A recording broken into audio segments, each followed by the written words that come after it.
Hello and welcome back.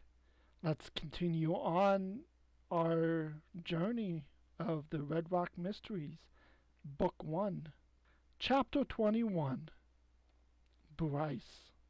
The TV show had almost made me forget about Boo, but Ashley's telling me about his email brought him back. I could see myself in a body cast drinking Buffalo Burgers through a straw and typing with one toe. The Tooth Fairy would have to work overtime when Boo got through with me. "You want me to radio Sam and find out where he is?" Ashley said. "I don't want him to think we're sissies." Ring. I jumped 2 feet off the floor. Ashley grabbed my arm, trembling. We both looked at the phone, as if that would do any good. The phone didn't have caller ID like the one at home. It was almost dark. Shadows filled the room, and I turned on a light. The phone rang again. "Why don't they leave us alone?" Ashley said. "Call Sam on the walkie-talkie." Ashley ran for her jacket. When she pulled out the walkie-talkie, I picked up the phone and pressed the talk button. "I don't care who this is or what you want, but you better stop now." There was a pause. "Well, if you don't want to talk with me, I'll hang up," my mother said. "Mom!" I shouted. Relief came over Ashley's face. "What's going on up there?" Mom said. "We just had a prank call." "Where's Sam?" After I told her, Ashley took the phone into the other room. She yelped, so I went to see what was wrong. Ashley put a hand over the phone. "Leah backed the creep's car into a post and bent his fender. She's had her first accident. How romantic." Ashley went back to her conversation. I wished Sam would return, but I didn't want to call him on the walkie-talkie. I don't care how scared you are, there are just some things guys don't do. Then I had an idea. I pushed the transmit button. "Sam, it's Bryce. Mom's on the phone if you want to talk to her." I waited, then heard a click. "Gotcha." Sam sounded out of breath. "We'll be there in a couple minutes. Out." Chapter 22, Ashley. Dylan's eyes drooped, so I knew he was ready for bed. I carried him upstairs to the loft, put him on the chest, and covered him up. He started to get up, so I sang his favorite songs. "Twinkle, twinkle, little star," "Hush, little baby," the "Wash Cannonball," which he calls the train song. When I got back downstairs, Sam was making popcorn and Bryce had found some board games. The three of us decided on Sorry.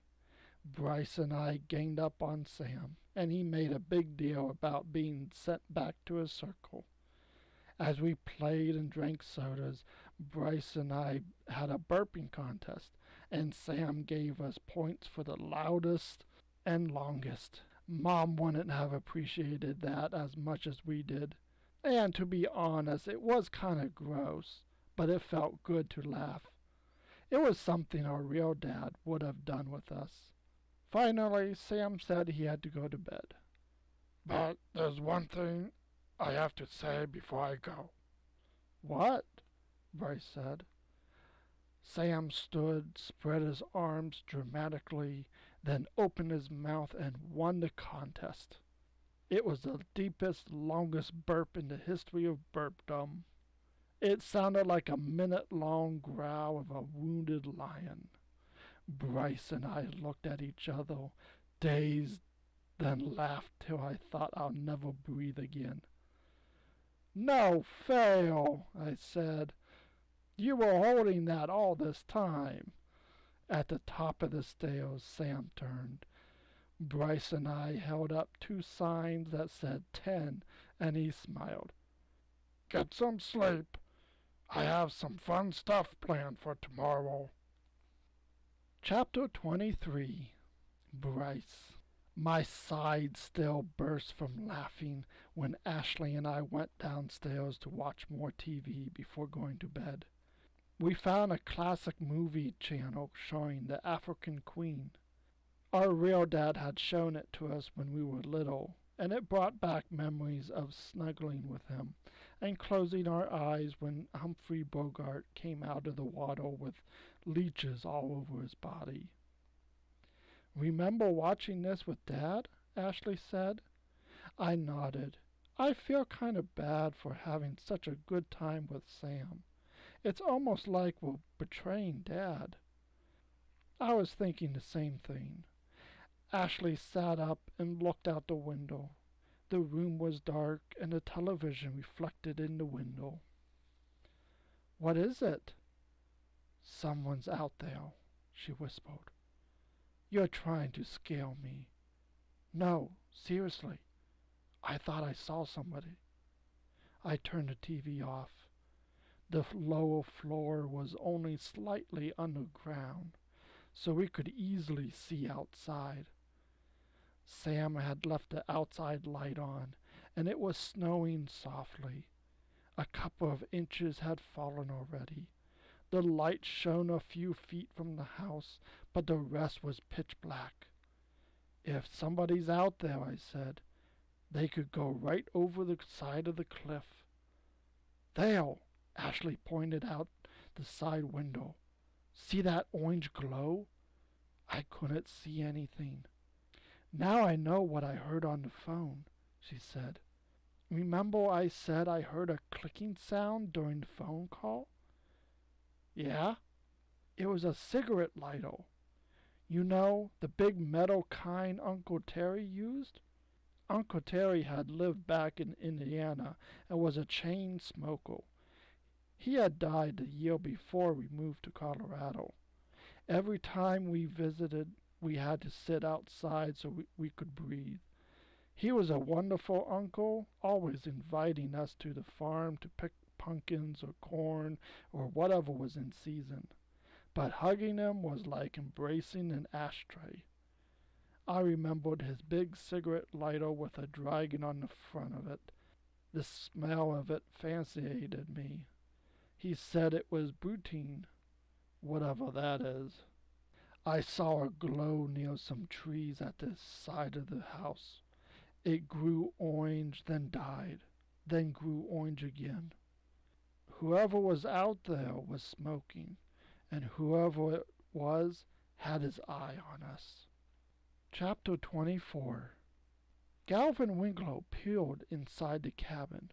He had watched the twins play their games and laugh with their father. He tried to remember the same thing with his dad when he was a kid, but he couldn't come up with a single memory. His father had gone to prison when Galvin was 10, and they hadn't seen each other since. The scene inside the cabin turned his stomach. He wished they'd get to bed. He had work to do. Get in, get that camera and its memory stick, and get out. Galvin took another puff of his cigarette as the kids moved to the basement. When the TV flicked on, Galvin cursed. He was tempted to go in while they were downstairs, but he couldn't be sure the father would be asleep yet. He'd find a security system on the cabin and easily disarmed it. He'll be in and out in a couple of minutes, if they would just get out of the way. Chapter 25. Ashley. Bryce and I raced upstairs and woke Sam, trying not to disturb Dylan. Sam bolted out of bed in his pajamas and rushed downstairs. I was going to show him where I thought the prowler was, but he immediately threw his coat on, slipped on his shoes, grabbed a flashlight, and headed outside. What if he gets jumped? Bryce said. I peeked out the window. Sam tramples through the bush and trees where we had seen the glowing cigarette, his flashlight casting a wide beam. I held my breath. He stopped and bent over, then continued around the house. Bryce and I followed him from window to window. Bryce grabbed a phone. obviously ready to dial 911. I wondered if they even had that service out here in the woods and how long it would take the police to come. When Sam made it all the way around the house, he sprinted down the long driveway. All we could see was the flashlight beam bouncing off of trees and rocks and snow. Bryce gave me a look. You think he saw something? I shrugged, but I knew one thing. We were alone. Whoever was out there could have been hoping that Sam would go outside. Is the downstairs door locked? Bryce said. You were the last one in. No way, you were. We argued, then crept downstairs. As we passed the spooky picture of the woman dressed in red, it took all the nerve I had to check the lock. Then we rushed back upstairs, and I tripped over something and banged my knee. The pinball machine went wild, beeping and buzzing and lighting the darkness. Something banged above us. Bryce helped me up. Sam? I yelled. It's me, he called. Everything's okay. He dusted the snow from his pants and kicked off his shoes. You two playing pinball while I was gone? He smiled. I held my knee.